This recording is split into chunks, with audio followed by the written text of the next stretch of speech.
नमस्कार दोस्तों, स्वागत है आपका अपने YouTube channel iconic nursing academy पे। मैं आप लोगों का स्वागत करता हूं। मैं संजय सिंगोदिया आप लोगों को साइकोलॉजी पढ़ाने वाला हूं और साइकोलॉजी में आप लोगों के जो है टोटल 8 यूनिट हम लोग स्टडी करेंगे और जो 8 यूनिट जो हैं उनमें से जो डिवाइडेशन है उसमें सबसे पहले जो आपका यूनिट आता है वो इंट्रोडक्शन ऑफ साइकोलॉजी आता है। जो हमने फर्स्ट यूनिट यहाँ पे साइकोलॉजी का है वो इंट्रोडक्शन ऑफ साइकोलॉजी आता है आपके। और इसका जो हम अगर मार्क्स के हिसाब से अगर देखें तो इससे जो पेपर जो आता है आपका एनुअल एग्ज़ाम जब होती है उसमें, तो इसके अंदर आपके ऑलमोस्ट 16 मार्क्स का जो क्वेश्चन जो हैं इसके अंदर से पिक होते हैं। मतलब बड़े क्वेश्चन जो आने के चांसेस होते हैं वो इस यूनिट से बनते हैं। तो ये बहुत इंपॉर्टेंट यूनिट है आप लोगों के लिए, फर्स्ट यूनिट जो है वो। तो लेट्स स्टार्ट द क्लास। हम लोग स्टार्ट करते हैं फर्स्ट यूनिट को। तो देखिए, सबसे पहले हम लोग जब स्टार्ट करेंगे तो हम देखेंगे कि इसका हम जो कंटेंट आज पढ़ने वाले हैं वो ये 5 कंटेंट के अकॉर्डिंग हम लोग स्टडी करेंगे। सबसे पहले हम इंट्रोडक्शन देखेंगे, उसके बाद में डेफिनेशन, उसके बाद में क्या स्कोप, ब्रांचेस कौन कौन सी हैं, उसके बाद मेथड्स कौन कौन से साइकोलॉजी के, और लास्ट में हम लोग देखेंगे कि साइकोलॉजी की इम्पोर्टेंस क्या है हमारे नर्सिंग फील्ड में भी और अदर फील्ड जो हैं उनमें भी इम्पोर्टेंस क्या रहेगी इसकी। इन सब टॉपिक्स को हम लोग स्टडी करेंगे। तो हम सबसे पहले स्टार्ट करते हैं आपके साइकोलॉजी जो वर्ड है उसका इंट्रोडक्टरी पार्ट पढ़ रहे हैं हम लोग। साइकोलॉजी जो वर्ड है वो साइकोलॉजी वर्ड आपके अराइज हुआ है फ्रॉम द 2 ग्रीक वर्ड्स। ये ग्रीक वर्ड से लिया गया है, साइको प्लस लोगस। एज़ यूजुअल आप लोग जानते हैं कि लोगस का मतलब क्या होता है। आपने अभी तक जितने भी सब्जेक्ट्स पढ़े हैं, आप जैसे 12th में बायोलॉजी पढ़ी होगी, तो उसमें आपने लोगस का मतलब होता है टू स्टडी, किसी भी कंटेंट की स्टडी करना, to study. And special word जो यहाँ पे अपना है वो है साइको। तो जो साइको वर्ड है उस साइको वर्ड का जो मीन्स होता है वो स्पिरिट, सोल या फिर माइंड। देखिए, अलग अलग टाइम पे जो है इसको अलग अलग तरह से अलग अलग साइकोलॉजिस्ट जो थे उन्होंने अलग अलग टाइम पे इसको अलग अलग प्रोनाउंसिएशन किया, अलग अलग वर्ड्स दिए इसके। जैसे स्टार्ट में जब हम लोग चलते थे तो हम लोगों ने इसको स्पिरिट बोला, उसके बाद में इसको सोल बोला, एंड आफ्टर दैट माइंड इसको बोलने लग गए हम लोग। जो माइंड जो वर्ड था उस माइंड वर्ड का सबसे पहले जो यूज़ किया था वो क्या था, विलियम जेम्स ने। स्पिरिट और सोल की जगह जो सबसे पहले वर्ड का जो यूज़ किया था माइंड वर्ड का, वो यूज़ किया था आपके विलियम जेम्स ने 1890 के अंदर, 1890 के अंदर दोस्तों इसका यूज़ किया था वर्ड का।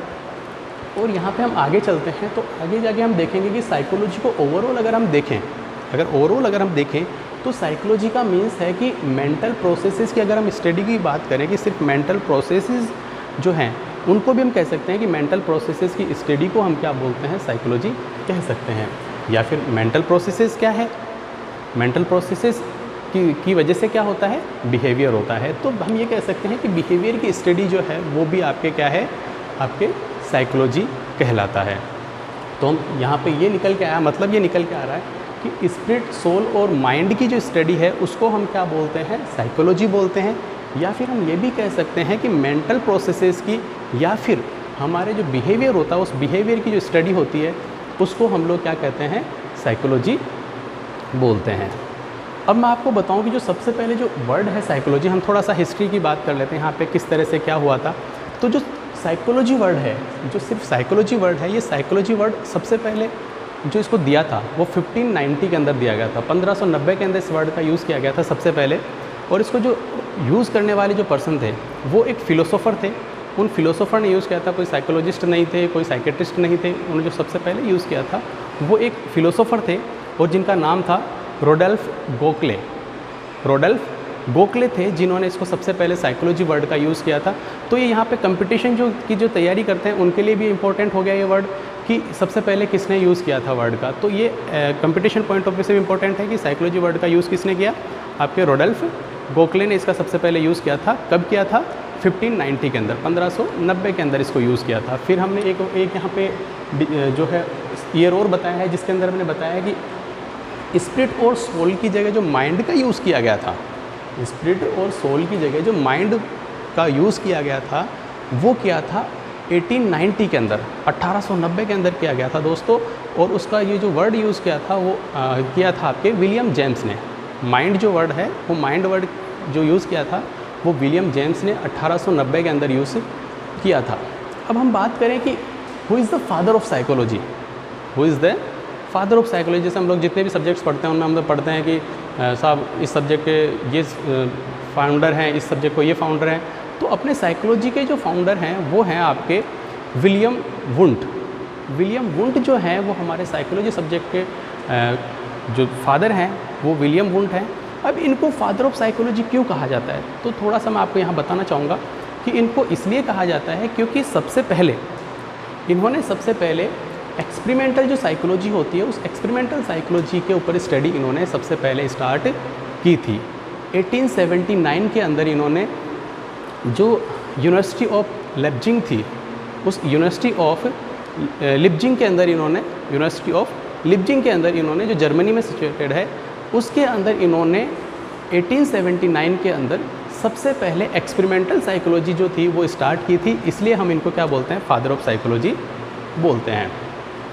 तो फ्रेंड्स ये हो गया आपका इंट्रोडक्टरी पार्ट कंप्लीट आपका, जिसके अंदर आपका इंट्रोडक्शन है। तो ये आपका ऑलमोस्ट आपका कम से कम अगर क्वेश्चन कवर करते हैं हम लोग तो ये ऑलमोस्ट आपके 3 या 4 नंबर का क्वेश्चन कवर हो गया है, जिसके अंदर इंट्रोडक्टरी पार्ट आता है। ये सारा जो आपको सिर्फ ये 8-10 जो वर्ड्स लिखे हैं, ये 8-10 वर्ड्स ही हैं, ये आपके 3 से 4 नंबर का बर्डन रखते हैं। उसके बाद में दोस्तों हम आगे चलते हैं, तो आगे हम इसकी पढ़ेंगे डेफिनेशन। एक बहुत सारे साइकोलॉजिस्ट होते हैं, उन्होंने अलग अलग टाइम पे सबने अलग अलग डेफिनेशंस दी, सबने अपना बताया, किसी ने क्या बताया, किसी ने बताया, बट ओवरऑल अगर हम देखें तो एक ही डेफिनेशन, जो सारी डेफिनेशन को कैलकुलेट करके अगर हम एक डेफिनेशन दें तो psychology is a scientific study of behaviour and the mental processes, जो हमने यहाँ पे लिखा है, जो हमने यहाँ पे ऑलरेडी मेंशन कर दिया है कि it is the scientific study of mental processes और बिहेवियर की और मेंटल प्रोसेसेस की जो साइंटिफिक स्टडी होती है उसी को हम क्या बोलते हैं, साइकोलॉजी बोलते हैं। तो दोस्तों डेफिनेशन वाला पार्ट भी कंप्लीट हो गया अपना, तो इंट्रोडक्शन और डेफिनेशन कंप्लीट है अपना। अब अगर हम बात करें तो यहाँ पे हम लोग काफ़ी सारे ऐसी ब्रांचेज हैं साइकोलॉजी की जो रन करती हैं, या हम कहें कि साहब साइकोलॉजी का स्कोप क्या है। Scope means field of psychology क्या है, कितने सारे फील्ड्स हैं जिनके अंदर साइकोलॉजी का यूज़ होता है। तो अगर हम देखें तो यहाँ पे मैंने एक आपको टेबल प्रिपेयर किया आप लोगों के लिए। यहाँ पे इस टेबल में मैंने आप लोगों को यहाँ पे बताने की कोशिश की है कि देखो 2 पार्ट की है मैंने यहाँ पे साइकोलॉजी के, कि 2 तरह के स्कोप होते हैं, 2 ब्रांचेज होती है मेन। एक होती है आपके प्योर साइकोलॉजी, जिसको हम लोग थ्योरेटिकल साइकोलॉजी भी बोलते हैं, मीन्स जिसके अंदर कोई प्रैक्टिकल नहीं होता, कुछ नहीं होता, सिंपल फॉर्म में जो प्रेजेंट होती है उसको हम बोलते हैं आपके प्योर या थ्योरेटिकल साइकोलॉजी। दूसरा इसका अगर हम बात करें, ए और बी 2 में डिवाइड किया है। बी की अगर हम बात करें तो बी जो है वो है अप्लाइड या फिर एक्सपेरिमेंटल साइकोलॉजी। नाम से पता चलता है, समझ रहे हैं आप लोग कि एक्सपेरिमेंटल मतलब ऐसी साइकोलॉजी जिसके अंदर एक्सपेरिमेंट्स के थ्रू हम लोग क्या कर रहे हैं, किसी न किसी चीज़ को एक्सप्लेन करने की कोशिश कर रहे हैं, that means the experimental psychology. तो यहाँ पे हमने 2 अलग अलग डिवाइडेशन किए हैं। अब इन दोनों की अलग अलग ब्रांचेज फिर हमने यहाँ बनाई है, यहाँ पे ये टेबल यहाँ पे बनाई है मैंने आप लोगों के लिए। तो देखिए सबसे पहले प्योर और थ्योरेटिकल जो है उसके हम आपको एक एक करके बताता हूँ। General psychology, abnormal psychology, social, जो वर्ड है जनरल उसके आगे आप साइकोलॉजी लगा देंगे तब उसकी ब्रांच बन जाएगी। तो जनरल साइकोलॉजी हो गया, एबनॉर्मल साइकोलॉजी हो गया, सोशल साइकोलॉजी हो गया, फिजियोलॉजिकल साइकोलॉजी हो गया, आपके डेवलपमेंटल साइकोलॉजी हो गया, चाइल्ड साइकोलॉजी हो गया, आपके फिर adult psychology, Jio psychology and parapsychology. तो इसके अंदर हम लोग सिर्फ ये थ्योरेटिकल एस्पेक्ट पे बेस्ड है, प्योर टाइप की साइकोलॉजी है ये, मतलब प्योर डिपार्टमेंट है इनका। उसके बाद सिर्फ अगर हम बात करें अप्लाइड और एक्सपेरिमेंटल साइकोलॉजी की अगर हम बात करें दोस्तों, तो यहाँ पे आपके educational psychology, clinical psychology, industrial psychology, political psychology, counselling, animal, military और लीगल, और ऐसे और भी बहुत सारी जो हैं वो ब्रांचेज हैं, बहुत सारे ऐसे स्कोप्स हैं जहाँ पे साइकोलॉजी का यूज़ होता है। मैं थोड़ा सा इन सब की ब्रीफिंग करूँगा आप लोगों के लिए। तो देखिए सबसे पहले हम लोग थे जनरल साइकोलॉजी। जनरल साइकोलॉजी वाला जो पार्ट है उसके अंदर हम पढ़ते हैं कि किसी भी पर्सन का जो नॉर्मल बिहेवियर होता है, जो नॉर्मल बिहेवियर पैटर्न होता है, उस नॉर्मल बिहेवियर पैटर्न के बारे में हम लोग स्टडी करते हैं। वो आपका किस में आता है, जनरल साइकोलॉजी के अंदर आता है।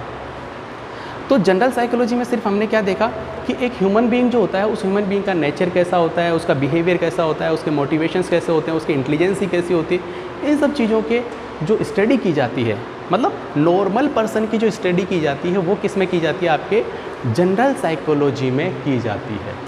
आई होप सो समझ में आ गया होगा आप लोगों को कि जो पर्सन की, एक नॉर्मल ह्यूमन बीइंग की जो स्टडी की जाती है वो किस में की जाती है, आपके जनरल साइकोलॉजी में की जाती है कि एक पर्सन का डेवलपमेंट कैसे होता है, वो कैसे कैसे उसका जो है उसके मोटिव्स कैसे चलते हैं, उसके इंटेलिजेंसी कैसे डेवलप होती है, उसकी पर्सनैलिटी कैसे डेवलप होती है, इवन ऑल द थिंग्स जो एक नॉर्मल ह्यूमन बीइंग से रिलेटेड है उनको हम किस में कैलकुलेट करते हैं, आपके जनरल साइकोलॉजी में कैलकुलेट करते हैं। अगला जो है वो अपना आता है abnormal psychology, second branch pure की। तो जो जनरल एबनॉर्मल साइकोलॉजी है, उस एबनॉर्मल साइकोलॉजी में हम जो स्टडी करते हैं वो हम इसमें एबनॉर्मल बिहेवियर स्टडी करते हैं। एबनॉर्मल बिहेवियर से क्या मतलब, हमें आप कहेंगे एबनॉर्मल बिहेवियर जैसे कई सारे पर्सन्स होते हैं जिनके अंदर सुसाइडल टेंडेंसीज़ होती हैं, या डिप्रेशन होता है, या फिर और मैनिक कंडीशन होती है। अभी आपने देखा सुशांत सिंह राजपूत जैसे सुसाइड किया, तो ये एबनॉर्मल साइकोलॉजी के अंदर उसके बिहेवियर की स्टडी होगी। ये किस में होगी, ये होगी एबनॉर्मल आपके साइकोलॉजी के अंदर, उसकी जो ब्रांच है एबनॉर्मल साइकोलॉजी उसमें उसकी स्टडी करेंगे, क्योंकि उसका एबनॉर्मल बिहेवियर है कि साहब उसने सुसाइड क्यों किया, तो उसके लिए हमारे को उसका बिहेवियर स्टडी करना पड़ेगा। वो किस में आएगा, आपके एबनॉर्मल साइकोलॉजी के अंदर आएगा फ्रेंड्स। तो एबनॉर्मल साइकोलॉजी आप समझ गए क्या होता है कि एबनॉर्मल साइकोलॉजी वो है जिसके अंदर हम क्या करते हैं, एबनॉर्मल बिहेवियर को या फिर साइकोपैथोलॉजिकल जो बिहेवियर होता है उसको हम लोग इसके अंदर स्टडी करते हैं। दोस्तों आगे चलते हैं हम लोग। थर्ड वन आपका जो है वो आता है आपके सोशल साइकोलॉजी। ठीक है, सोशल साइकोलॉजी में हम लोग क्या स्टडी करते हैं, देखो सोशल साइकोलॉजी में हम लोग जो पर्सन सोसाइटी के अंदर रह रहे हैं वो एक दूसरे के ऊपर क्या इन्फ्लुएंस डालते हैं, एक पर्सन का दूसरे पर्सन पे किस तरह का इन्फ्लुएंस है, इस चीज़ को हम किस में स्टडी करते हैं, सोशल साइकोलॉजी के अंदर स्टडी करते हैं कि सब एक पर्सन है वो सोशल गैदरिंग्स का किस तरह का बिहेवियर होता है, या जो पर्सन होते हैं वो एक पर्सन दूसरे पर्सन को किस तरह से इन्फ्लुएंस करेगा, ये सब चीज़ें, या उनका इंटरपर्सनल रिलेशनशिप कैसा होगा, इन सब चीज़ों की जो स्टडी होती है वो होती है आपके सोशल साइकोलॉजी में। नेक्स्ट अपना जो यूनिट है, जो आपका ब्रांच है वो है फिजियोलॉजिकल साइकोलॉजी। फिजियोलॉजिकल आप जानते हैं आपका सब्जेक्ट चलता है फर्स्ट ईयर में फिजियोलॉजी, तो नाम से पता चल रहा है physiology means the body functioning से रिलेटेड कोई चीज़ है। तो बॉडी फंक्शनिंग से रिलेटेड भी साइकोलॉजी होती है भाई। वो क्या होती है, इसमें हम क्या करते हैं कि जो पर्सन होता है उस पर्सन का माइंड जो है, हम यहाँ पे माइंड ही कह रहे हैं, हमने कहा है कि स्पिरिट और सोल कहना हमने बंद कर दिया है। स्पिरिट और सोल पुराने टाइम पे कहा जाता था, अब हम सिर्फ इसको माइंड कह रहे हैं। तो जो माइंड है उस माइंड पे पर्सन की फिजियोलॉजी का क्या इफ़ेक्ट होगा और उसकी फिजियोलॉजी का माइंड पे क्या इफ़ेक्ट होगा, ये जो स्टडी हम करते हैं, ये जो हम कोलैबोरेटिव स्टडी करते हैं, एक दूसरे के ऊपर इसका प्रभाव जो देखते हैं वो हम देखते हैं दोस्तों फिजियोलॉजिकल साइकोलॉजी के अंदर। ठीक है, तो समझ में आ गया। फिजियोलॉजिकल साइकोलॉजी में क्या देखते हैं हम लोग कि ह्यूमन बिहेवियर जो होता है, ह्यूमन बिहेवियर में जो पर्सन है उस पर्सन की फिजियोलॉजी पर्सन के माइंड पे क्या प्रभाव डाल रही है, और जो माइंड है उस माइंड के ऊपर उस पर्सन की फिजियोलॉजी, मतलब एक दूसरे का इंटरकनेक्शन चेक करते हैं। साथ में इसमें हम और भी चीज़ें देखते हैं। अब सोमेटिक के अंदर आपके हार्मोन्स भी आते हैं, तो हार्मोन्स का क्या इन्फ्लुएंस होगा, या और जो उसका डेवलपमेंट है उसका क्या इन्फ्लुएंस होगा, ये सारी चीज़ें ओवरऑल जो फिजियोलॉजी है उस ओवरऑल फिजियोलॉजी का माइंड पे क्या इफेक्ट हो रहा है उसको हम लोग यहाँ देखते हैं। उसके बाद में डेवलपमेंटल साइकोलॉजी। डेवलपमेंटल साइकोलॉजी नाम से पता चल रहा है, डेवलपमेंट मीन्स पर्सन का डेवलपमेंट होना। तो हम इसमें जो स्टडी करते हैं, पर्सन जब वूम में होता है तब से लेके और टॉम तक जाता है, मतलब वो उसके जन्म से लेके, गर्भ से लेके और कब्र तक जब तक जाता है तब तक का जो पूरा ओवरऑल बिहेवियर स्टडी होता है वो आपके किस में आता है, आपके वो आएगा आपके डेवलपमेंटल साइकोलॉजी के अंदर आपके दोस्तों। ठीक है, तो ये आपका डेवलपमेंटल साइकोलॉजी हो गया। उसके बाद हम बात करते हैं चाइल्ड साइकोलॉजी। चाइल्ड साइकोलॉजी के अंदर हम लोग जो स्टडी करते हैं वो स्टडी करते हैं आपके 0 से लेके और 12 ईयर तक का जो बच्चा होता है, 0 से 12 ईयर तक के जो बच्चे होते हैं उनकी जो बिहेवियर की स्टडी होती है वो चाइल्ड साइकोलॉजी में होती है कि उनका डेवलपमेंट कैसे हो रहा है, वो किस तरह से रिएक्ट कर रहे हैं, जो है अपने जो एनवायरनमेंट है उसके लिए कैसे रिएक्ट कर रहे हैं, उनकी मेमोरी कैसी होगी, इंटेलिजेंसी कैसी होगी, उनका कोई मेंटल रिटार्डेशन तो नहीं है, उनका मेंटल मैच्योरेशन कैसा हो रहा है। कई बार आपने देखा होगा बच्चों की स्पीच में रिलेटेड कुछ प्रॉब्लम होती है तो उसका, या उनकी तो उस स्पीच से रिलेटेड प्रॉब्लम होती है तो उसका कोई रीज़न क्या हो सकता है, कोई साइकोलॉजिकल रीज़न हो सकता है, या उनकी थिंकिंग या पर्सनैलिटी किस तरह से डेवलप हो रही है। 0 to 12 ईयर, बर्थ से लेके 12 ईयर तक की जो स्टडी होती है वो होती है आपके चाइल्ड साइकोलॉजी के अंदर। नेक्स्ट आता है आपके एडल्ट साइकोलॉजी। एडल्ट साइकोलॉजी जो होती है उसके अंदर हम 12 से लेके और 21 ईयर तक का जो पीरियड होता है उसकी जो हम स्टडी करते हैं वो आपके कहलाता है एडल्ट साइकोलॉजी के अंदर। ठीक है, अब इसमें क्या चीज़, वही पर्सन की जो पर्सनैलिटी होती है उसके बारे में स्टडी, उसकी लर्निंग कैपेसिटीज़, उसकी थिंकिंग, उसकी मेंटल मैच्योरेशन, कोई मेंटल रिटार्डेशन तो नहीं है, इन सब का जो स्टडी है वो एडल्ट साइकोलॉजी के अंदर आपके आता है। नेक्स्ट है जियो साइकोलॉजी। नेक्स्ट क्या है फ्रेंड्स? जियो साइकोलॉजी। नाम से मैं आपको समझाने की कोशिश करूँ थोड़ा सा यहाँ पे। जियोग्राफी, जियो मीन्स जियोग्राफी, तो जियोग्राफी भी प्रभाव डालती है पर्सनैलिटी पे या किसी की साइकोलॉजी पे प्रभाव डालती है? बिल्कुल डालती है दोस्तों। जो आपके जियो है, जो आपका जियोग्राफी है हमारी, जो हमारी जो जिस वातावरण में, जिस क्लाइमेट में हम लोग रहते हैं, जैसा भी आपका एनवायरनमेंट है, वो एनवायरनमेंट क्या करता है आपकी बिहेवियर पे, आपकी पर्सनैलिटी पे और इन सब चीज़ों पे बहुत इंपॉर्टेंट इफेक्ट डालता है फ्रेंड्स। तो वो जो स्टडी हम लोग करते हैं कि कैसे आपका एनवायरनमेंट, जियो साइकोलॉजी मीन्स एनवायरनमेंट, एनवायरनमेंट कैसे आपके बिहेवियर पे, आपकी माइंड पे किस तरह से इफेक्ट डालता है, उसको हम लोग पढ़ते हैं जियो साइकोलॉजी के अंदर। नेक्स्ट आपका पैरासाइकोलॉजी। पैरासाइकोलॉजी थोड़ा सा इसको समझाने की कोशिश करता हूँ। पैरा एबनॉर्मल, ठीक है, पैरा एबनॉर्मल। पैरा एबनॉर्मल से मतलब यहाँ पे ये है कि पैरा का मतलब है यहाँ पे से पैरा एबनॉर्मल, मतलब जो हम चीज़ें आपके जो आउटर जो वर्ल्ड की जो थिंग्स होती हैं, जैसे सुपरस्टिशंस वगैरह और जो आपके रीबर्थ वगैरह, जैसे हम लोग मानते नहीं है बट फिर भी हम लोग स्टडी तो इनकी करना बनता है हमारा। तो जैसे रीबर्थ वगैरह हो गया, पुनर्जन्म जिसको हम लोग बोलते हैं, पुनर्जन्म वगैरह हो गया, या सुपरस्टिशंस जो होते हैं जो हम लोग रखते हैं समाज के अंदर, उन सब की जो स्टडी की जाती है वो पैरासाइकोलॉजी के अंदर की जाती है। कि जैसे हम लोग कहते हैं कि साहब भानगढ़ में भूत हैं, ठीक है, अब वहाँ पे जो पैरासाइकोलॉजिस्ट हैं वो वहाँ जाएंगे, वो वहाँ स्टडी करेंगे, देखेंगे कि साहब वास्तव में है कि नहीं है कुछ ऐसे सुपर नेचुरल या फिर जो पैरा एबनॉर्मल जिनकी एक्टिविटीज़ कहते हैं हम लोग, वो पैरा एबनॉर्मल एक्टिविटीज़ वहाँ पे है कि नहीं है। तो ये हो गया आपके प्योर या थ्योरेटिकल जो बेस है, वो थ्योरेटिकल बेस्ड वाली आपके ब्रांचेज या स्कोप्स इसके। तो आई होप सो आपको समझ में आ गया होगा। वापस में बता दूँ, general, abnormal, social, physiological, developmental, child, adult, geo और पैरा। ओके, नेक्स्ट अपना जो आता है वो है आपका अप्लाइड, ठीक है। नेक्स्ट आपका है अप्लाइड या एक्सपेरिमेंटल साइकोलॉजी। सबसे पहले एजुकेशनल साइकोलॉजी, हम बात करें एजुकेशनल साइकोलॉजी, तो एजुकेशनल जो साइकोलॉजी है वो एजुकेशनल साइकोलॉजी आपके यूज़ की जाती है for the purpose of education. Education purpose से इसको यूज़ किया जाता है ताकि हम लोगों की क्या कर सकें कि कौन से फील्ड में किस तरह से पर्सन जो है वो एक्टिविटी करेगा, कैसे उसको वो अपने एजुकेशन फील्ड में कैसे आगे बढ़ेगा, उस चीज़ की जो हम स्टडी करते हैं वो एजुकेशनल साइकोलॉजी के अंदर हम लोग स्टडी करते हैं। और जो स्टूडेंट्स की प्रॉब्लम रेगुलरली आ रही होती है कि किसी फील्ड के अंदर देखते हैं हम लोग कि एजुकेशन फील्ड, मान लो हम ये देखें कि 10th का सब्जेक्ट जो है, कोई सब्जेक्ट हमने दे रखा है, एग्जांपल से समझाने की कोशिश करता हूँ। एक स्टूडेंट है, जो करिकुलम है हमारा, जो जिसको हम बोलते हैं सिलेबस जो है, उस सिलेबस के अंदर मान लो हमने कोई टॉपिक डाल रखा है और वो टॉपिक या जो कंटेंट है वो कंटेंट स्टूडेंट्स के बेनिफिशियरी नहीं है, वो स्टूडेंट्स उसको लर्न करने में प्रॉब्लम फील कर रहे हैं, तो उसकी स्टडी करने का काम किस में होता है? आपके एजुकेशनल साइकोलॉजी में होगा, क्योंकि वो उसको उस टॉपिक की रेलिवेंसी देखेंगे, उसकी संबद्धता देखेंगे कि वास्तव में ये सही है या नहीं है, इसको हमें लागू रखना चाहिए, नहीं रखना चाहिए। तो जो प्रॉब्लम्स आती है स्टूडेंट्स को, टीचर्स को, इन सब की जो स्टडी के अंदर टीचर्स को, स्टूडेंट्स को जो प्रॉब्लम आती है, उन प्रॉब्लम्स को सोल्व करने का काम जो होता है वो किसके अंदर होता है? आपके एजुकेशनल साइकोलॉजी के अंदर होता है। नेक्स्ट जो है आपका वो है क्लिनिकल साइकोलॉजी, जो हमारे पॉइंट ऑफ व्यू से बहुत इंपॉर्टेंट है। क्लिनिकल साइकोलॉजी जो होती है, उस क्लिनिकल साइकोलॉजी में हम क्या करते हैं, जो इलनेसेज होती हैं, जो बीमारियां होती हैं, उन बीमारियों से संबंधित और जो एबनॉर्मल बिहेवियर होता है उस टाइम पे, उसकी जो स्टडी करते हैं हम लोग, मतलब पेशेंट से रिलेटेड, पेशेंट के रिगार्डिंग जो स्टडी की जाती है वो आपके क्लिनिकल साइकोलॉजी के अंदर की जाती है। ओके, उसके बाद में है इंडस्ट्रियल साइकोलॉजी। इंडस्ट्रियल साइकोलॉजी की अगर हम बात करें तो इंडस्ट्रियल साइकोलॉजी जितनी भी इंडस्ट्रीज़ हैं उन सभी इंडस्ट्रीज़ में इसका यूज़ किया जाता है।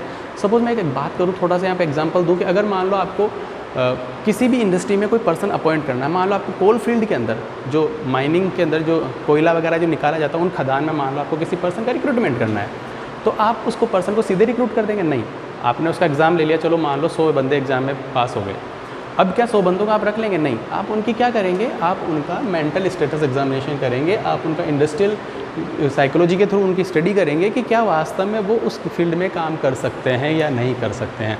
तो ये जो इस टाइप की स्टडी होती है वो इंडस्ट्रियल साइकोलॉजी के अंदर आती है कि पर्सन जो है वो पर्सन उस इंडस्ट्री के योग्य है कि उसका बिहेवियर जो है उसका वो सही है कि नहीं है, तो वो उस प्रोफेशन में एडजस्ट कर पाएगा या नहीं कर पाएगा, ये जो चीज़ हम देखते हैं ये आपका आता है किसके अंदर, इंडस्ट्रियल के अंदर। पॉलिटिकल साइकोलॉजी, लोग किन चीज़ों से ज़्यादा इन्फ्लुएंस होते हैं, इस तरह की जो स्टडीज़ है या जो पॉलिटिशियन होते हैं वो किन चीज़ों को, आपने देखा होगा कि किसी एक पर्सन ने स्पीच दिया और जो हज़ारों की लाखों की जो भीड़ है वो उसके पीछे हो जाती है। रीज़न क्या है इसका, क्योंकि उन्होंने पॉलिटिकल साइकोलॉजी जो है उसके बारे में स्टडी कर रखी होती है। वो जानते हैं कि लोगों के कौन से इश्यूज़ हैं जिनको पकड़ा जाए जिससे वो पर्सन जो है वो की तरफ अट्रैक्ट हो जाएँ। तो ये इस तरह की जो व्यूज़ देखे जाते हैं, इस तरह की जो रिमाइंडर्स किए जाते हैं वो किए जाते हैं आपके पॉलिटिकल साइकोलॉजी के अंदर दोस्तों। नेक्स्ट है काउंसलिंग। इसके बारे में आप बहुत सारे अच्छे से जानते होंगे। आप लोगों ने जब एडमिशन लिया होगा तो आपकी काउंसलिंग हुई होगी या आप किसी और मोड से आए होंगे, बट आपको काउंसिल किया जाता है। मीन्स व्हाट टू डू, आपको क्या करना है उसके बारे में आपको बताया जाता है। और ये जो बताया जाता है ये हम किसके थ्रू बताते हैं, आपके बताते हैं काउंसलिंग साइकोलॉजी के थ्रू हम लोग इस चीज़ को बताते हैं। एनिमल साइकोलॉजी, जो एनिमल्स होते हैं उनकी जो बिहेवियर होता है, आपने देखा होगा कि जैसे एक किसी ने बताया कि मैंने कहीं से पढ़ा था कि जो आपके जो गायें होती हैं, जो काउज़ होती हैं, वो क्या करती हैं, एक ही डायरेक्शन में मुँह करके और खाना खाती हैं। और इसका रीज़न क्या है, तो इसका रीज़न जो स्टडी किया जाएगा वो किसके अंदर किया जाएगा, एनिमल साइकोलॉजी के अंदर किया जाएगा कि साहब वो इसी डायरेक्शन में मुँह करके खाना क्यों खाती है। फिर उन्होंने स्टडी की तो उनको पता चला कि साहब उस टाइम में उस साइड पे क्या होता है, मैग्नेटिक फील्ड होता है, इसलिए वो क्या करता है, उनका ऑटोमेटिकली उनका बिहेवियर ऐसा हो जाता है, जब वो झुंड में होती हैं तो वो उसी साइड में मुँह करके सब लोग जो है वो फीड करती हैं, चारा खाती हैं। तो ये एनिमल साइकोलॉजी है। मिलिट्री साइकोलॉजी दोस्तों बहुत इंपॉर्टेंट आस्पेक्ट है ये हमारे लिए। मिलिट्री साइकोलॉजी जो है वो मिलिट्री साइकोलॉजी ज़रूरी है। सपोज़ वार की कंडीशन आ गई, ठीक है, अब वॉर की कंडीशन में दोनों तरफ से गोलाबारी हो रही है, जो जवान है, जो सैनिक है, वो ये कहेंगे साहब मैं लड़ाई नहीं करूँगा, तो ये क्या ठीक है, नहीं, ये गलत है। तो इस तरह की मेंटल जो उनका जो एग्जामिनेशन होता है, जो उनकी स्टेटस का एग्जामिनेशन होता है कि वो सही तरीके से उस मिलिट्री की जो कंडीशन है उसमें वो सर्वाइव कर पाएंगे कि नहीं कर पाएंगे, कैसे वो उस सिचुएशन में रहेंगे, इन सब की जो स्टडी की जाती है वो किस में की जाती है दोस्तों, आपके मिलिट्री साइकोलॉजी के अंदर की जाती है। कि साथ में इसमें सिर्फ सैनिकों की नहीं, सिर्फ सोल्जर्स की नहीं, इसके अंदर हम सिटीजन्स की भी यहाँ पे क्या देखते हैं, बिहेवियर को स्टडी करते हैं कि वो पर्सन जो है वो उस बिहेवियर के साथ में पर्सन्स जो है उनका बिहेवियर उस टाइम पे कैसा रहेगा, जब वॉर की कंडीशन आएगी तब पर्सन्स का बिहेवियर कैसा रहेगा, इसको भी इसमें स्टडी किया जाता है। लीगल साइकोलॉजी दोस्तों, लीगल साइकोलॉजी जो है उस लीगल साइकोलॉजी में हम लोग जो क्रिमिनल्स होते हैं या जो विटनेसेस होते हैं किसी केस के, उन सब के बिहेवियर को हम लोग क्या करते हैं, स्टडी करते हैं इसके अंदर।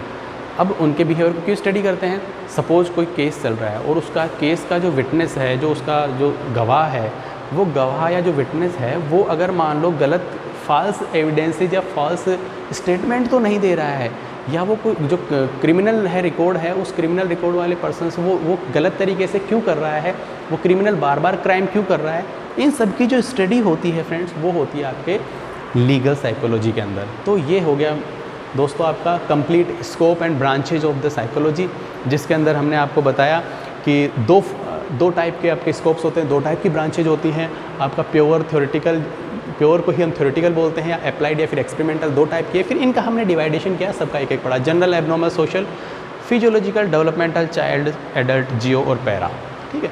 उसके बाद में अप्लाइड में हमने पढ़ा educational, clinical, industrial, political, counselling, animal, military और लीगल। तो ये आपके फ्रेंड्स ये आपका कंप्लीट हो जाता है। यहाँ पे आपके स्कोप एंड ब्रांचेज जो हैं वो कंप्लीट हो गए हैं यहाँ पे। अब हम बात करते हैं जो सबसे ज़्यादा पूछा जाता है यहाँ पे क्वेश्चन, वो पूछा जाता है मेथड्स ऑफ साइकोलॉजी, जो मैं बार बार हर एक साल के बाद में हर एग्ज़ाम में कहीं ना कहीं सप्लीमेंट्री में कहीं ना कहीं मेन एग्ज़ाम में जो क्वेश्चन पूछा जाता है उसमें पूछा जाता है आपके मेथड्स। तो मेथड्स भी बहुत एक इम्पॉर्टेंट पॉइंट है इसका, और मेथड्स को स्टडी करना इसलिए भी जरूरी है क्योंकि ये एक जो आपके मार्क्स होते हैं उन मार्क्स का बहुत मेजर पार्ट जो है वो कवर करता है। तो मेथड्स में मैंने यहाँ पे जो है नॉमेनक्लेट किया है सारी आपके लिए, वही टेबल यहाँ प्रिपेयर किया आप लोगों के पहले ऑलरेडी मैंने यहाँ ड्रॉ कर रखी है। हाँ दोस्तों, एक चीज़ मैं आपको यहाँ बताना चाहूँ मेथड्स से पहले कि आपको जो इसके नोट्स हैं इस यूनिट के, वो हम आपको डिस्क्रिप्शन बॉक्स में आपका इसका लिंक दे के रखेंगे। उस डिस्क्रिप्शन बॉक्स से जो लिंक है उस लिंक से आप इसको डाउनलोड कर सकते हैं। PDF में हमने इसको दे रखा है, वहाँ से आप डाउनलोड करके इसको आप देख सकते हैं, अपने प्रिंट आउट निकाल सकते हैं, पढ़ सकते हैं आप जैसे चाहें। हम आपको रॉ मटेरियल भी अवेलेबल करा रहे हैं ताकि आप लोगों को स्टडी में कोई प्रॉब्लम नहीं हो, ताकि जो हम लोग आपको यहाँ थ्योरेटिकल पोर्शन पढ़ा रहे हैं वो थ्योरेटिकल पोर्शन आपके पास उसका आपके पास होना भी चाहिए कि आप उसको पढ़ेंगे कहाँ से, ठीक है। तो हम आगे चलते हैं दोस्तों आपके मेथड्स के ऊपर। मेथड्स की अगर हम बात करें तो सेल्फ ऑब्जर्वेशन या introspection method, observation, experimental method, case study method, survey method, testing method, rating scale and the last one is genetic and developmental method. देखिए दोस्तों, सबसे पहले हम लोग स्टार्ट करते हैं आपका फर्स्ट वन सेल्फ ऑब्जर्वेशन और इंट्रोस्पेक्शन। नाम से थोड़ा सा हम लोग आइडिया लगाने की कोशिश करते हैं क्या हो सकता है। सेल्फ ऑब्जर्वेशन मीन्स खुद ऑब्जर्व करना, ठीक है।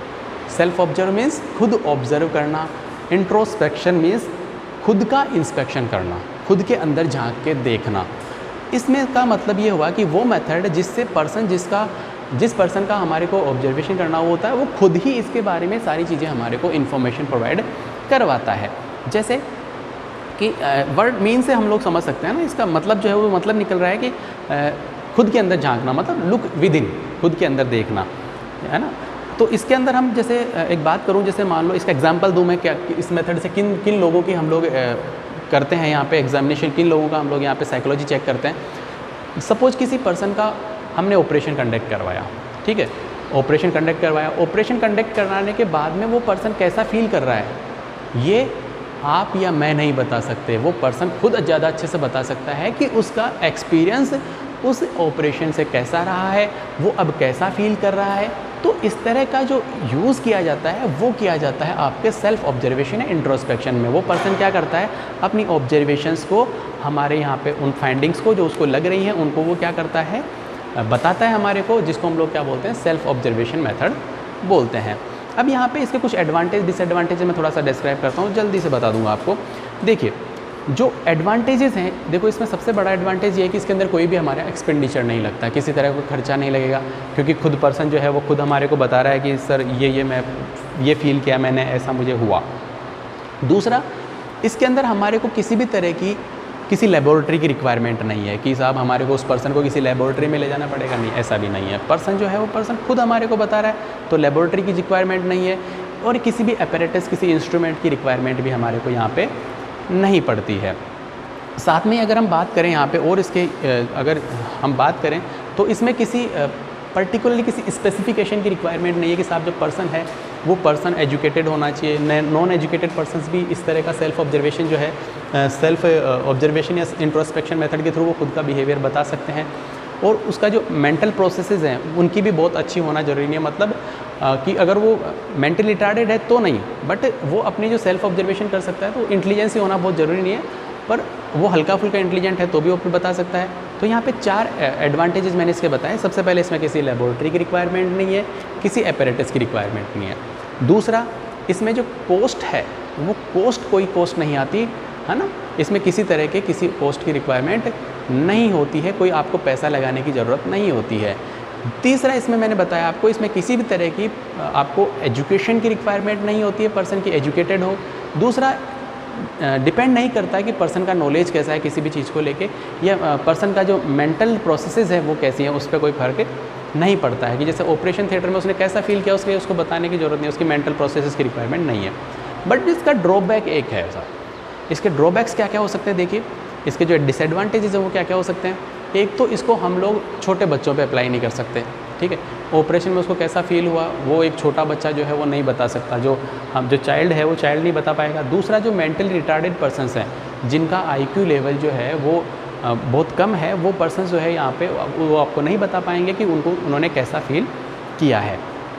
दूसरा, इसमें जो ये प्योरली प्राइवेट टाइप की इन्फॉर्मेशन होती है कि जैसे मान लो मेरा कोई इंट्रोस्पेक्शन करेंगे आप, तो मैं क्या इन्फॉर्मेशन आपको दूंगा ये मुझ पर डिपेंड करता है ना। तो मैं अगर मुझे बुरा भी फील हुआ है और मैं बता दूँगी नहीं साहब बहुत अच्छा लगा मुझे, तो मेरा ऑपरेशन हुआ, मेरे को बहुत मज़ा आया, है ना, तो ये चीज़ मेरे पे डिपेंड करती है, ये प्राइवेटली मेरे पे डिपेंड करती है। कोई ऑब्जर्वर जो है उसको चेकिंग करने के लिए नहीं बैठा है कि मैंने क्या बताया, ठीक है। तो ये इसके एडवांटेजेस और डिसएडवांटेजेस होते हैं। सेल्फ ऑब्जर्वेशन क्या होता है, पर्सन जब खुद का ऑब्जर्वेशन करता है, लुक विद इन करता है, खुद के अंदर झांकता है, तो उसको हम लोग सेल्फ ऑब्जर्वेशन बोलते हैं या इंट्रोस्पेक्शन बोलते हैं। एडवांटेजेस बताए, डिसएडवांटेजेस बताए इसके। एडवांटेजेस, लेबोरेटरी की रिक्वायरमेंट नहीं है, अपैरेटस की रिक्वायरमेंट नहीं है, किसी स्पेशल एजुकेशन की रिक्वायरमेंट नहीं है, कोई कॉस्ट नहीं लगानी पड़ती, किसी नॉलेज की रिक्वायरमेंट नहीं होती है, और इंडिविजुअल की मेंटल प्रोसेसेस जो होती हैं उस पर प्रभाव नहीं डालती। ऐसे करके हमने 6 इसके 6 आपके इसके बताए मैंने आपके एडवांटेजेस। डिसएडवांटेजेस की अगर हम बात करें, डीमेरिट्स की अगर हम बात करें, तो इसको मेंटल रिटार्डेड पर्सनस पे, चिल्ड्रंस पे हम इसको अप्लाई नहीं कर सकते।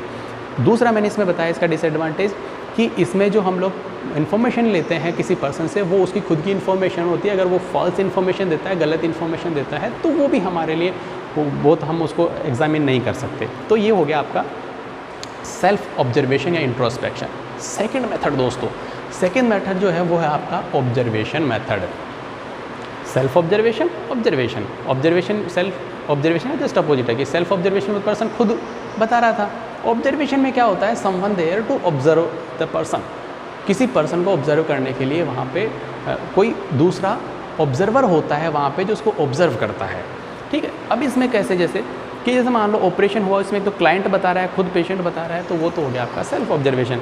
और मान लो वहीं पे ऑपरेशन के बाद में जैसे पेशेंट कॉन्शियस हुआ, उसके बाद में उसकी रिएक्शंस कैसी हैं, वो कैसे रिएक्ट कर रहा है, इस चीज़ को देखने के लिए अगर हम मान लो वहाँ पे किसी पर्सन को या किसी नर्स को अपॉइंट कर दिया है, तो वो जो ऑब्जर्वेशन लेके आएगी हमारे पास, वो कहलाएगी आपके सिर्फ ऑब्जर्वेशन मेथड कहलाएगी वो। ठीक है, जिसमें कोई पर्सन दूसरा उसको ऑब्जर्व करता है, कोई ऑब्जर्वर होता है जो क्वालिफाइड होता है, जिसके पास कुछ क्वालिटीज़ होती हैं, ऑब्जर्वेशन की क्वालिटीज़ होती हैं, ये सब चीज़ें हो सकती हैं। अब ऑब्जर्वेशन मेथड है, उस ऑब्जर्वेशन मेथड में दो टाइप की मेथड होती है ये। ठीक है, एक तो होती है डायरेक्ट ऑब्जर्वेशन और एक होती है इनडायरेक्ट ऑब्जर्वेशन। डायरेक्ट ऑब्जर्वेशन क्या है कि जैसे आप किसी पर्सन को घर बैठ के अपने सामने बैठा के उसको ऑब्जर्व करोगे। सपोज किसी का आपका ऑपरेशन हुआ है किसी पर्सन का, और उसको अगर हम कोई पर्सन डायरेक्टली ऑब्जर्व कर रहा है तो वो डायरेक्ट ऑब्जर्वेशन है। और अगर किसी पर्सन को हम किसी एपरेटस के थ्रू या किसी मोड के थ्रू, किसी दूसरे पर्सन के थ्रू अगर ऑब्जर्वेशन आती है और वो हमारे पास आती है, तो वो कहलाता है आपका इनडायरेक्ट ऑब्जर्वेशन। मीन्स जैसे मान लो कैमरे से किसी चीज़ की आप अगर ऑब्जर्वेशन कर रहे हैं, कोई कैमरा आपने लगा रखा है, उससे जो ऑब्जर्वेशन कर रहे हैं वो इनडायरेक्ट टाइप की है। और एक पर्सन वहाँ सामने खुद बेड साइड पे बैठा है, बेड के बगल में बैठ के देख रहा है कि पेशेंट कैसा फील कर रहा है, वो आपका डायरेक्ट टाइप का हो गया। अब इसके कुछ एडवांटेज और डिसएडवांटेजेस इसके भी हो सकते हैं। एडवांटेजेस तो क्या है इसमें बहुत ज़्यादा कॉस्ट नहीं आती, जो है वो कॉस्ट ज़्यादा नहीं आती है। पर्सन जो होता है वो गलत इन्फॉर्मेशन नहीं दे सकता। हम इसको मेंटल रिटार्डेड पर्सन्स पे भी अप्लाई कर सकते हैं, चिल्ड्रंस पे भी अप्लाई कर सकते हैं। दूसरा इसमें क्या कर सकते हैं, ये जो खुद जो पर्सन होता है खुद उसकी प्राइवेट सेटिंग्स होती है वो नहीं होती है, वो प्राइवेसी ख़त्म हो जाती है, उसको हम लोग खुद ऑब्जर्व कर रहे हैं। अब इसका जो सबसे ड्रॉबैक होता है, एक इसका ड्रॉबैक जो इम्पोर्टेंट है वो ये है कि इससे क्या होता है, जो पर्सन होता है उस जो ऑब्जर्वर है उस ऑब्जर्वर की वजह से बाइसनेस हो सकती है इसके अंदर। मतलब ऑब्जर्वर जो है वो ऑब्जर्वर अगर मान लो किसी पर्सन के बारे में गलत धारणा रखता है, गलत सोचता है, तो उसकी ऑब्जर्वेशन उसी टाइप की हो जाएगी, वो उसी तरह से उसको सोचने लग जाएगा। तो मतलब ऑब्जर्वर की फीलिंग्स जो है वो अल्टर करती है किसको, ऑब्जर्वेशन को। तो ये इसका ड्रॉबैक हो गया। नेक्स्ट चलते हैं हम लोग एक्सपेरिमेंटल मेथड। एक्सपेरिमेंटल मेथड जो होती है, उस एक्सपेरिमेंटल मेथड में क्या होता है, जैसे हम लोग रिसर्च कंडक्ट कराते हैं। आप फर्स्ट ईयर के स्टूडेंट्स हैं, मोस्ट ऑफ द जो व्यूअर्स हैं अपने फर्स्ट ईयर के स्टूडेंट्स हैं, तो उनको यहाँ पे थोड़ा सा बता दूंगा यहाँ पे कि इसमें हम लोग क्या करते हैं, एक्सपेरिमेंट के थ्रू हम लोग यहाँ पे पर्सन को देखते हैं, जैसे हम लोग रिसर्च वगैरह कंडक्ट करते हैं उस तरह से। तो इसमें क्या करते हैं, सबसे पहले हम लोग क्या करते हैं कि जो प्रॉब्लम होती है उस प्रॉब्लम का आइडेंटिफिकेशन करते हैं कि क्या प्रॉब्लम है एक्चुअल में, उस प्रॉब्लम का आइडेंटिफिकेशन करेंगे। फिर हम उस प्रॉब्लम के हिसाब से हम क्या बनाएंगे, हाइपोथेसिस बनाएंगे, अपनी एक थ्योरी प्रिपेयर करेंगे कि ये चीज़ें पॉसिबिलिटी है कि इस तरह से हम इस प्रॉब्लम को सॉल्व कर सकते हैं। फिर हम क्या करेंगे कि यहाँ पे एक बहुत डिटेल से बताने के लिए तो आपको फिर हम अलग से वीडियो बनाएंगे यहाँ पे, बट फिर मैं एक छोटा सा आपको डिस्क्रिप्शन कर देता हूँ कि सबसे पहले प्रॉब्लम इस एक्सपेरिमेंट में हम लोग क्या करते हैं, थ्रू आउट द एक्सपेरिमेंट करते हैं और 1 बाय 1 पर्सन का बिहेवियर चेक करते हैं। किसी पर्सन के प्रॉब्लम क्या आ रही है, उसको प्रॉब्लम के लिए हम लोग क्या क्या अजम्पशन कर सकते हैं, हाइपोथेसिस क्या कर सकते हैं। फिर हम एक संबंध स्थापित करते हैं कि कौन कौन सी चीज़ें उसको प्रभावित कर रही है डायरेक्टली, कौन कौन सी चीज़ें जो है इनडायरेक्टली उसको इफेक्ट कर रही है। मतलब ये कह सकते हैं कि डिपेंडेंट वेरिएबल और इंडिपेंडेंट वेरिएबल सेट करते हैं। उसके बाद में हम लोग जो प्रॉब्लम है उस प्रॉब्लम के हिसाब से डाटा कलेक्शन करेंगे। डाटा कलेक्ट करने के बाद में हम उसके रिजल्ट को एनालाइज़ करेंगे कि साहब क्या रिजल्ट आया है हमारे पास, उस रिजल्ट को एनालाइज़ करेंगे और एनालाइज़ करने के बाद में हम उसका इवाल्यूएशन करेंगे। इवाल्यूएशन कैसे करेंगे, जो हमने हाइपोथेसिस बनाया था, जो हमने अजम्पशन बनाए थे, उससे उस रिजल्ट को कंपेयर कर लेंगे कि साहब हमने जो सोचा था वैसा आया है या अलग आया है, तो इसका अजम्पशन कर लेंगे। तो ये जो चीज़ की जाती है ये एक्सपेरिमेंटल मेथड के अंदर की जाती है। अब इसके भी कई सारे एडवांटेजेस हैं, डिसएडवांटेजेस हैं। एडवांटेजेस इसके अगर हम बात करें तो ये एक्सपेरिमेंटल मेथड है तो इसकी जो ऑथेंटिसिटी है, इसकी जो ये ऑथेंटिक है, बहुत ज़्यादा ऑथेंटिक है, क्योंकि हम लोग ने इसको लैब के अंदर इन्वेस्टिगेट किया है। साथ में क्या है कि जो इन्फॉर्मेशन हमारे को बिहेवियर की मिल रही है वो हमारे को सही तरीके से मिलती है, हमेशा ये सूटेबल ही होती है। डिसएडवांटेज की बात करें तो डिसएडवांटेज में अगर हम बात करें तो इसके कई सारे डिसएडवांटेज भी हैं कि जैसे हम लोग जो है इसको सिर्फ लेबोरेटरी में कंडक्ट करा सकते हैं, किसी आर्टिफिशियल सिचुएशन में इसको कंडक्ट नहीं करा सकते। तो ये इसका एक ड्रॉबैक है, इसका सबसे इंपॉर्टेंट ड्रॉबैक वही है इसका एक्सपेरिमेंटल मेथड का। ठीक है, इसके जो मैं आपको फिर से बताऊं, जो हमारे इसके जो आपके सारे के सारे जो नोट्स हैं वो PDF जो है वो डिस्क्रिप्शन के अंदर आपको बॉक्स के अंदर आपको इसका लिंक जो है वो अवेलेबल हो जाएगा, वहाँ से आप डाउनलोड करके इनके सारे नोट्स जो है वो अवेलेबल कर सकते हैं। नेक्स्ट अपना जो है वो सर्वे मेथड। सर्वे मेथड होती है, उसके अंदर हम क्या करते हैं, आपने देखा होगा कि कई बार हमारे घर के सामने या फिर हम कहीं भी जाते रहते हैं तो हमको क्या करते हैं, कई सारे पर्सन्स मिल जाते हैं और वो आपको पूछते हैं सर आपका एक्सपीरियंस कैसा रहा, आप बताइए सर, आप उसकी चीज़ के बारे में बताइए, उस चीज़ के बारे में बताइए। तो ये सर्वे मेथड होता है जिसमें हम लोग किसी चीज़ के बारे में पूछते हैं। तो सर्वे मेथड जो होता है उसमें हम लोग क्या करते हैं, कोई इंटरव्यू ले सकते हैं सर्वे के लिए, या इंटरव्यू करके हाँ किसी को टेलीफोन करके पूछ सकते हैं कि सर हमारा ये सर्विसेज थे, आपको कैसी लगी, अच्छी लगेगी नहीं लगी, या फिर कोई क्वेश्चनरी हो सकता है, कोई क्वेश्चंस वगैरह हम दे सकते हैं, या फिर हम चेकलिस्ट भी दे सकते हैं। चेकलिस्ट मीन्स जिसमें हम लोग टिक मार्क करते हैं, yes no yes no yes no yes no, उसको हम लोग बोलते हैं चेकलिस्ट। और भी बहुत सारे सिस्टम्स होते हैं जिनके थ्रू हम लोग क्या कर सकते हैं, पर्सन्स जो पूरा का पूरा सिस्टम होता है उसका एक्सपीरियंस कैसा है, नॉलेज कैसा रहा उसका, या एटीट्यूड कैसा रहा उसका उस चीज़ के बारे में, इन सब चीज़ों को हम लोग क्या कर सकते हैं यहाँ पे जो है आपके सर्वे मैंने आपको केस स्टडी स्किप कर दिया, आपको सर्वे मेथड बताया मैंने पहले। ठीक है, तो इसी जो सारी चीज़ें होती हैं ये आपके सर्वे मेथड के अंदर आपके आती हैं। तो ये आपका सर्वे मेथड है। तो सर्वे मेथड में हम लोग क्या करते हैं, किसी पर्सन से क्वेश्चंस पूछते हैं, चेकलिस्ट वगैरह उसको टिक करवाते हैं, इंटरव्यू वगैरह ले सकते हैं उसका, ये सारे हो सकते हैं।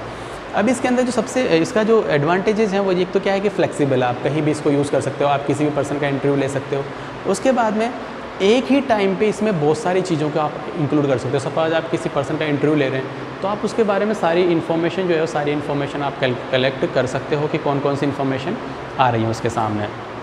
उसके अलावा इसके जो डिसएडवांटेजेस की बात करें तो इसके डिसएडवांटेज ये है कि सर्वे जो होता है उस सर्वे से हमारे को हमेशा सही जानकारी नहीं मिलती, क्योंकि हम लोग किसी से इंटरेक्शन कर रहे हैं, बातचीत कर रहे हैं, तो ज़रूरी नहीं है कि वो पर्सन हमारे को सही जानकारी दे। तो इससे इंटरेक्शन भी गलत हो सकता है, गलत सूचना भी हमारे पास आ सकती है। तो ये हो गया आपका सर्वे मेथड। उसके बाद में बात करते हैं केस स्टडी मेथड का। ये हो गया, हाँ, केस स्टडी आपका नेक्स्ट है।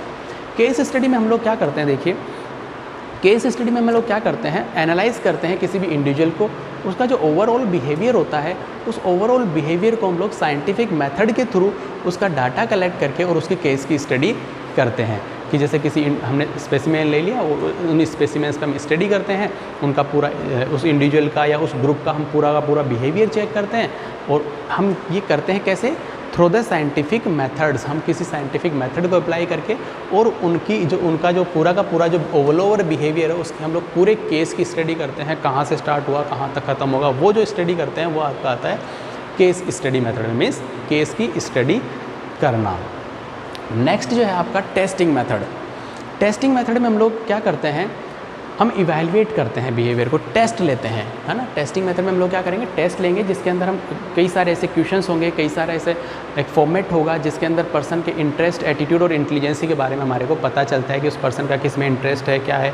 तो टेस्टिंग मेथड में हम लोग मोस्टली क्या करते हैं, जैसे कि पेपर ड्रॉ कर दिया, उस पेपर में हम लोग उसके, जैसे आपने कोई एग्ज़ाम दिया होगा मान लो, तो उसमें आपके जनरल नॉलेज के क्वेश्चंस भी आते हैं, उसमें मैथमेटिक्स के क्वेश्चन भी आते हैं, उसमें इंग्लिश के भी, हिंदी के भी और बहुत सारे और अलग अलग स्ट्रीम्स के क्वेश्चन पूछे जाते हैं। तो उससे क्या पता चलेगा कि आपको जिस पार्ट में सबसे ज़्यादा मार्क्स आए, इसका मतलब आपका इंटरेस्ट उस में सबसे ज़्यादा है। तो ये टेस्टिंग मेथड कहलाता है, जिसके अंदर हम क्या करते हैं, किसी पर्टिकुलर किसी भी जो पर्सन होता है उस पर्सन के बिहेवियर को, उसके इंटरेस्ट को, उसके एटीट्यूड को और उसकी इंटेलिजेंसी को जानने के लिए इसको हम लोग करते हैं। उसके बाद में रेटिंग स्केल, ये सबसे ज़्यादा आप जानते होंगे, मुझे पता है।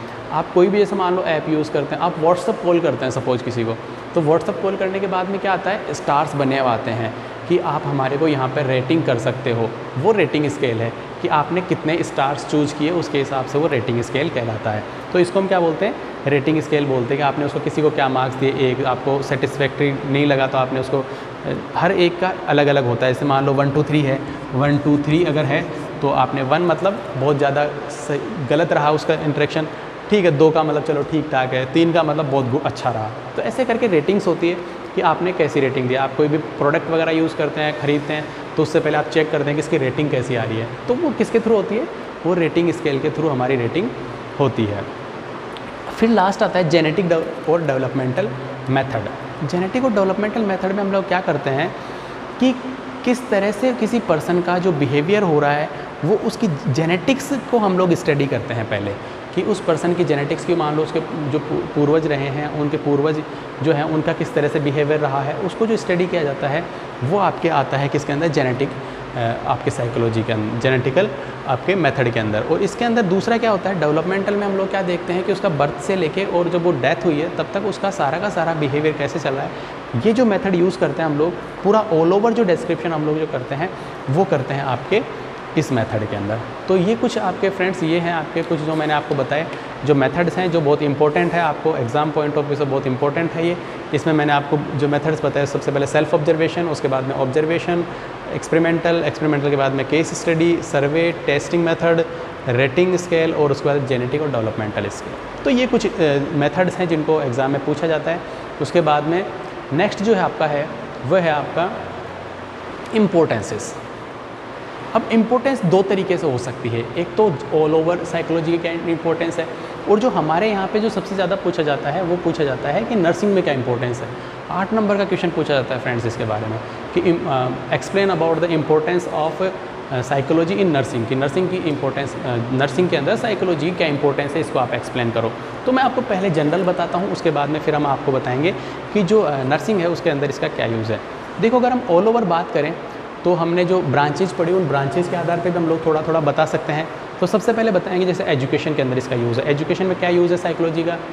एजुकेशन में ये यूज़ ये है कि साहब जैसे किसी स्टूडेंट को कौन से स्ट्रीम में जाना है, कोई कॉमर्स में जाना चाहता है, कोई आर्ट्स में जाना चाहता है, कोई साइंस में जाना चाहता है, या फिर मान लो कोई मिलिट्री में जाना चाहता है या कोई और फील्ड में जाना चाहता है। ये हम लोग एजुकेशन सिस्टम के इस जो साइकोलॉजी है, इस साइकोलॉजी से हम लोग एजुकेशन सिस्टम के जो पर्सन्स हैं उनको फाइंड आउट कर सकते हैं कि वो क्या करना चाह रहा है आगे जाके। तो ये हमारे एजुकेशन फील्ड में भी बहुत हेल्प करता है। उसके बाद में मेडिसिन के हेल्प में, मेडिसिन में कैसे हेल्प करता है कि कोई पर्सन जो है उन पर्सन्स के अंदर वो क्या प्रभाव डाल रहा है, मेडिसिन का क्या इफ़ेक्ट आ रहा है, तो उस सब चीज़ों को जानना, पहचानना, क्या क्या थेरेपीज़ हम लोग यूज़ कर सकते हैं। मेंटल इलनेसेस और जो एबनॉर्मल बिहेवियर होता है, उस एबनॉर्मल बिहेवियर, एबनॉर्मल जो मेंटल प्रोसेसेस होती हैं उनके क्या रीजंस होते हैं, इन सब को आप क्या कर सकते हो, आप जान सकते हो मेडिसिन इफेक्ट के अंदर। तो पहला मैंने बताया एजुकेशन के अंदर इसका यूज़ है। उसके बाद में इसका यूज़ जो है वो मेडिसिन के फील्ड में भी इसका यूज़ कर सकते हैं। उसके बाद में बिजनेस और इंडस्ट्री, ये भी हमने बताया था। एक इंडस्ट्रियल साइकोलॉजी आपको यहाँ पे मैंने पढ़ाया था। तो इंडस्ट्रियल साइकोलॉजी जो था, उस इंडस्ट्रियल साइकोलॉजी में मैंने आपको बताया था। तो इंडस्ट्री में भी इसका यूज़ किया जा सकता है कि कौन सी इंडस्ट्री में कौन से पर्सन्स को हमें रिक्रूट करना है, ये हमारे को बताने का काम कौन करता है? साइकोलॉजी करती है। उसके बाद में क्रिमिनोलॉजी, क्योंकि क्रिमिनोलॉजी में हमने लीगल साइकोलॉजी पढ़ी, तो लीगल साइकोलॉजी मतलब क्रिमिनल जो डाटा, क्राइम वगैरह जो होते हैं उन क्राइम्स को सोल्व करने के लिए, या क्रिमिनल्स या विटनेसेस जो होते हैं उनके बिहेवियर को जानने के लिए भी, जानने में भी ये हमारी हेल्प करता है। उसके बाद में गाइडेंस और काउंसलिंग में भी ये हमारी हेल्प करता है कि किस तरह से हम पर्सन्स की जो है उन पर्सन्स के बिहेवियर को जान सकते हैं। तो ये कुछ इंपॉर्टेंट आस्पेक्ट हैं। बाकी आप चाहो तो इन जो ये जो हमने स्कोप्स पढ़े हैं, इन स्कोप के आधार पे भी आप अपने हिसाब से बना के इसमें लिख सकते हो कि इन जनरल जो साइकोलॉजी है उस साइकोलॉजी का क्या यूज़ है। आफ्टर दैट जो सबसे इम्पोर्टेंट जो क्वेश्चन पूछा जाता है उसका मैं थोड़ा सा लास्ट में डिस्क्रिप्शन करूँगा आपको यहाँ पे, वो है importance of psychology in nursing, कि नर्सिंग के अंदर साइकोलॉजी का क्या यूज़ है। तो सबसे पहले दोस्तों इसका जो यूज़ है नर्सिंग के अंदर वो ये यूज़ है कि नर्सिंग जो आपका साइकोलॉजी है वो क्या करता है, it helps in understand her self, कि ये क्या करता है, हमारे को खुद को समझने में मदद करती है। हमारा बिहेवियर कैसा है, हमारी पर्सनैलिटी कैसी है, हम किस तरह से, हमारी इंटेलिजेंसी कैसी है, हमारा IQ लेवल कैसा है, उन सब के आधार पे हम लोग क्या कर सकते हैं, हम खुद को समझ सकते हैं कि हमारा बिहेवियर कैसा है। इसको समझने में भी ये हेल्प करती है। और अगर हमने खुद को समझ लिया तो ये मान लो सारी दुनिया को समझ लिया। आज के टाइम पे सब खुद को समझना सबसे मुश्किल काम है। तो ये हमारी मदद करती है साइकोलॉजी, किसके अंदर, हमारे को स्वयं को समझने में, हम खुद को समझने में, एज ए नर्स खुद को समझने में हमारी हेल्प करती है, ताकि हमारा बिहेवियर जो है उसकी वजह से जो पेशेंट है हमारे, उन पेशेंट्स के बिहेवियर पे कोई एडवर्स इफेक्ट ना हो। उसके बाद में अंडरस्टैंड करने में किसको, टू अदर्स, दूसरों को अंडरस्टैंड करने में भी हेल्प करता है। अंडरस्टैंड अदर पीपल्स, या हमारे पेशेंट्स को अंडरस्टैंड करने में भी हेल्प करता है। कोई पेशेंट है जिसका ऑपरेशन हुआ है और वो चिड़चिड़ा हो रहा है, चिल्ला रहा है, अब भाई चिल्लाएगा यार, क्यों चिल्ला रहा है? क्योंकि हमने साइकोलॉजी पढ़ी, हमें पता है कि जब पर्सन डिप्रेशन में होता है, जब उसको लगता है कि मेरी बॉडी इमेज के साथ में डिस्टर्बेंसेस हुआ है, तो वो ऑफकोर्स वो ऐसा सब चीज़ें करेगा, क्राई करेगा, रो सकता है वो, या उसको पेन हो रहा है उस वजह से वो ऐसा कर रहा होगा। तो एक नॉर्मल फिनोमिना जो है उसको समझने में हमारी हेल्प करता है कौन? साइकोलॉजी हमारी हेल्प करती है। तो नर्सिंग के अंदर ये 2 इंपॉर्टेंस मैंने बताई। पहला आपको बताया खुद को समझने में, दूसरा बताया दूसरों को समझने में हेल्प करती है। तीसरा अगर हम बात करें हमारे यहाँ साइकोलॉजी के अंदर, तो साइकोलॉजी जो होती है वो क्या करती है, हमारे को हेल्प करती है कि हम क्वालिटी केयर कैसे प्रोवाइड कराएगी। नर्स जो है वो क्वालिटी केयर कैसे प्रोवाइड कराएगी। क्वालिटी केयर पेशेंट को प्रोवाइड कराने में भी हमारी हेल्प करती है साइकोलॉजी। कैसे? जो डेराइव्स होते हैं, जो आवश्यकताएं होती हैं, जो मोटिव्स होते हैं, हम लेटर ऑन क्लासेस में हम लोग स्टडी करेंगे कि मोटिव्स क्या होते हैं, मोटिवेशन क्या होता है। तो जो मोटिव्स होते हैं उसके अंदर एक हायरार्की होती है, इसका एक लेवल होता है, स्टेप्स होती हैं, ये कह सकते हैं आप लोग। अभी आप लोग बिगनर्स हैं तो इनके स्टेप्स होते हैं। स्टेप्स में क्या है कि एक जब नीड पूरी हो जाती है तो उसके बाद में दूसरी नीड पे जाया जा सकता है, उसके बाद तीसरी नीड पे जाया जा सकता है। तो ये सब हायरार्की में आता है। तो अगर मान लो क्वालिटी केयर प्रोवाइड करने, मान लो किसी पर्सन को भूख लग रही है, ठीक है, और आप उसको, उस पर्सन का सबसे पहले भूख शांत होना ज़रूरी है, और आप उसको जो है वो कोई और केयर प्रोवाइड कराने की कोशिश करो। आप मान लो आप उसको आप उसकी बेड मेकिंग करने के लिए चले गए, या मान लो उसकी ड्रेसिंग करने के लिए चले गए, तो ये गलत है। पहले पेशेंट की वो फिजियोलॉजिकल नीड पूरी होगी, उसके बाद में वो बाकी नीड पे जाएगा। तो क्वालिटी केयर प्रोवाइड कराने के लिए हमारे को समझ में आना चाहिए कि आपकी जो पेशेंट है, उस पेशेंट की क्या मनोस्थिति है, उसकी जो मेंटल स्टेटस है वो कैसा है, उसके आधार पे हमारे को ये जानने में हमारी हेल्प करती है साइकोलॉजी की पर्सन की मेंटल स्टेटस कैसा है। फोर्थ वन अगर हम बात करें तो इसमें ये हमारी हेल्प करती है कि हम दूसरे लोगों की प्रॉब्लम को सॉल्व कर सकें और उनको प्रॉब्लम से निकाल सकें। कैसे सॉल्व करना प्रॉब्लम की? जैसे मान लो किसी पर्सन को कुछ प्रॉब्लम है तो हम उसकी प्रॉब्लम्स को फाइंड आउट करें, देख लेंगे, पता चल जाएगा, उसके हम लोग काउंसलिंग कर सकते हैं। काउंसलिंग करने के बाद में वो पर्सन अगर मान लो उसको कुछ प्रॉब्लम है तो अच्छा फील करेगा, तो ओके गुड है। तो ये हमारी क्या करता है, ये हमारे को दूसरे लोगों की problem, solve the others problem, दूसरे लोगों के प्रॉब्लम्स को सॉल्व करने में भी ये हमारी हेल्प करती है साइकोलॉजी नर्सिंग के अंदर। दूसरा अगर इसमें आगे बात करें कि नर्स जो होता है उसकी इफेक्टिव स्टडी के अंदर क्या करती है, ये हेल्प करती है। जैसे सपोज मान लो कोई जीएनएम का स्टूडेंट है, उसने जीएनएम कंप्लीट कर ली, और जीएनएम करने के बाद में मान लो वो जो पर्सन है वो आगे जाके पोस्ट बेसिक करना चाहता है या आगे और फर्दर स्टडीज़ करना चाहता है, तो इफेक्टिव स्टडी के अंदर इफेक्टिव स्टडी के अंदर जो साइकोलॉजी है वो बहुत बड़ा हेल्प करती है, क्योंकि इफेक्टिव स्टडी तभी हो पाएगी जब उसके साइकोलॉजिकल जो नीड्स हैं वो साइकोलॉजिकल नीड्स कंप्लीट हो पाएंगे। तो ये इफेक्टिव स्टडी के अंदर भी साइकोलॉजी हेल्प करती है। उसके बाद में जो बॉडी माइंड रिलेशनशिप है, हमने यहाँ पे बोला है सोल और माइंड जो है, मतलब हमारे जो हमारा माइंड है, उस माइंड का हमारी बॉडी के साथ में कैसा रिलेशनशिप है, इसको अंडरस्टैंड करने में भी हेल्प करती है कि किसी पर्सन की जो डिमांड है वो डिमांड कैसे आ रही है, उसका माइंड उसको किस तरह से रिएक्ट कर रहा है, उसका जो रिएक्शन है वो किसी चीज़ के लिए वो रिएक्शन कैसा आ रहा है, ये सब चीज़ें आपके आती हैं बॉडी माइंड रिलेशनशिप में। तो नर्सिंग के अंदर ये भी बहुत इंपॉर्टेंट होता है कि आप बॉडी माइंड रिलेशनशिप समझें। तो बॉडी माइंड रिलेशनशिप समझने में भी ये क्या करती है, हमारी हेल्प करती है। दूसरा, जो पेशेंट होते हैं, जो हॉस्पिटलाइज्ड पेशेंट होते हैं, जो हमारे पास हॉस्पिटल में हैं, उन पेशेंट्स को क्या करती है, social support to the hospitalization, social support provide कराती है। कब? जब पेशेंट हॉस्पिटलाइज्ड होता है तब हम उनको सोशलाइजेशन कराने में उसकी हेल्प करती है, कि उनको हम लोग सपोर्ट प्रोवाइड कराते हैं कि आप अगर यहाँ पे हो तो आप ठीक हो जाओगे, उसके बाद में आप हॉस्पिटल से डिस्चार्ज हो जाओगे, आप घर चले जाओगे। इन सब चीज़ों के बारे में जो है वो दिया जाता है, वो सोशल सपोर्ट कहलाता है। तो ये सोशल सपोर्ट जो होता है वो हॉस्पिटलाइज्ड पेशेंट को हम लोग प्रोवाइड करवा सकते हैं। और लास्ट वन है रीएडजस्टमेंट। रीएडजस्टमेंट का मतलब है कि कोई पर्सन जो है वो किसी सिचुएशन से निकला है, मान लो किसी सिचुएशन का उसने सामना किया है, तो उस सिचुएशन के बाद में वो जो पर्सन है वो किस तरह का फील कर रहा है, उसके बारे में भी हम क्या कर सकते हैं, पेशेंट को बता सकते हैं कि आप कैसे अपनी जो अपकमिंग सिचुएशन है, जो आपके साथ सिचुएशंस हो गई हैं, इन सिचुएशंस को आप कैसे डील कर सकते हैं, इन सिचुएशंस को आप कैसे हैंडल कर सकते हैं, इसके बारे में बताने की जो प्रोसेस है वो उसमें भी हमारी साइकोलॉजी जो है वो हेल्प करती है। तो यहाँ पे ब्रीफिंग मैं आप लोगों को कर देता हूँ, नर्सिंग के अंदर क्या क्या इंपॉर्टेंस है साइकोलॉजी की, खुद को समझने में, दूसरों को समझने में, क्वालिटी केयर प्रोवाइड कराने में, अदर्स की प्रॉब्लम सॉल्व करने में, इफेक्टिव स्टडी में, खुद की इफेक्टिव स्टडी में हेल्प करता है, ये बॉडी माइंड रिलेशनशिप को अंडरस्टैंड करने में हेल्प करता है, और जो पेशेंट हॉस्पिटलाइज्ड हैं उनको सोशल सपोर्ट भी हम लोग प्रोवाइड कराते हैं इसके थ्रू। और सिचुएशन से रीएडजस्टमेंट करना जो है वो भी दोस्तों आपके साइकोलॉजी करती है। तो इस तरह से आज हमने जो स्टडी किया वो आपका 16 नंबर का कंटेंट, फ्रेंड्स 16 नंबर का कंटेंट हमने आपका कंप्लीट करा दिया है आज। क्लासेस हो सकता है थोड़ी क्लास जो है वो थोड़ा सा बड़ी हो गई हो, बट मैं आपको वादा करता हूँ कि जो क्लास आपको पढ़ाई है, अगर आप इसको वीडियो को आप 2-3 बार, एक बार जितना आपकी कैपेसिटी है उसके हिसाब से जितना ज़्यादा देखेंगे उतना ज़्यादा आपको लर्न होगा। और इसके अलावा इस यूनिट में कुछ भी नहीं है, सब कुछ कंप्लीट मैंने आपको पूरा ब्रीफिंग कर दिया, पूरा कंप्लीट मैंने आपका जितना सिलेबस के अंदर जो दे रखा है फर्स्ट ईयर के में वो सारा मैंने कवर किया है। हमने साइकोलॉजी से स्टार्ट किया, मैं ब्रीफिंग कर रहा हूँ फ्रेंड्स आप लोगों को वापस से। हमने साइकोलॉजी से स्टार्ट किया, हमने बताया वर्ड मीनिंग क्या होता है, वर्ड मीनिंग बताने के बाद में हमने यहाँ पे बताया कि सोल माइंड होता है, स्टडी करते हैं मेंटल प्रोसेसेस की, बिहेवियर की स्टडी करते हैं। उसके बाद में हमने बताया कि स्कोप्स हैं, इसकी ब्रांचेज के बारे में डिस्कशन किया। उसके बाद में हमने मेथड्स पढ़ी, मेथड्स पढ़ने के बाद में हमने लास्ट में आपका इंपॉर्टेंस पढ़ी एक जनरल फील्ड के अंदर। और फिर मैंने यहाँ पे जो आपको टेबल जो बना रखी है वो बना रखी है आपके यहाँ पे नर्सिंग के अंदर इसकी क्या इंपॉर्टेंसेस हैं। तो आई होप सो फ्रेंड्स आप लोगों को जो मेरे एफ़र्ट्स हैं, हमारी पूरी टीम के जो एफ़र्ट्स हैं वो पसंद आ रहे होंगे।